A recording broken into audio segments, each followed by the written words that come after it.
শোন কেলটু, বউয়ের কথা কোনো সময় শুনবি না। মা যদি মাথায় হাত রাখে তাহলে কি হয়, মাথা হয় চুলে ঢাকা আর পকেটে হয় টাকা।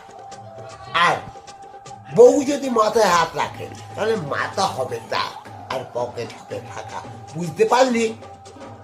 জেঠুদা কি বলতে চাচ্ছ সেটা বলো। বলছি, বউয়ের কথা শোনা মানে স্ত্রৈণ হওয়া। কখনো তো বউয়ের কথা শুনি না।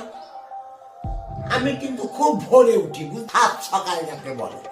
আমি রুটি করি, উঠোন ঝাড় দিই, ঘর ঝাড় দিই, মশারির কোনা খুলি, সব খুলে বাছন মাজব।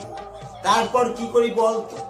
তারপর গিয়ে চা দিয়ে বিস্কুট দিয়ে প্লেটে করে বইয়ের মাথার সামনে দিয়ে রাখি, ঠিক আছে?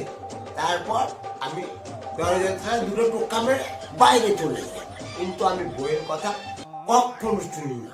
ও কিছু আমাকে বলবে আর আমি শুনবো, সেটা কিন্তু স্ত্রৈণ হওয়া। বুঝতে মধ্যে আমি নেই। তাহলে জেঠুদা আমাকে এখন কি করতে হবে তুমি আমাকে এখন সেইটা একবার বলো।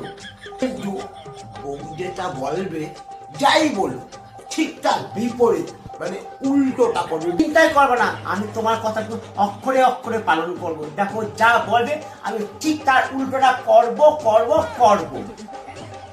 তাহলে এইটাই তো শোনো, একটা কথা আছে।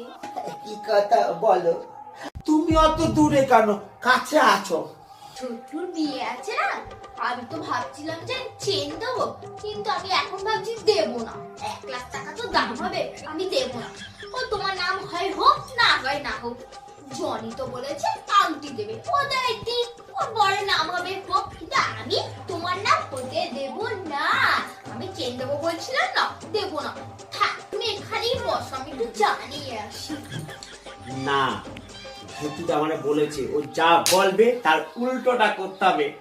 চেনটা আমি দেবই, দেবো তো দেবই। ঠিক করেছি। এই নাও তোমার চা। শোনো না, তোমার অ্যাকাউন্টে 1,30,000 টাকা দিয়ে দিয়েছি। 1 লাখ টাকার চেন আর 30,000 টাকার জন্য তুমি শপিং মানে কিন্তু। হ্যাঁ আচ্ছা, গেটুদা, আমি তোমার কথা একবারে অক্ষরে অক্ষরে পালন করেছি। ওই যে ছোটুর বিয়ে, তাই বলেছে যে একটা চেন দেবে, কিন্তু ও দিতে চায়নি। আমি কি করেছি, ও চাইনি, আমি 1 লাখ টাকাটা আমি দিয়ে দিয়েছি। আর কাপড় চোপড় কেনার কথা বলিনি, আমি তাও 30,000 টাকা দিয়ে দিয়েছি। 1,30,000 টাকা কি ঠিক করেছি না বলো?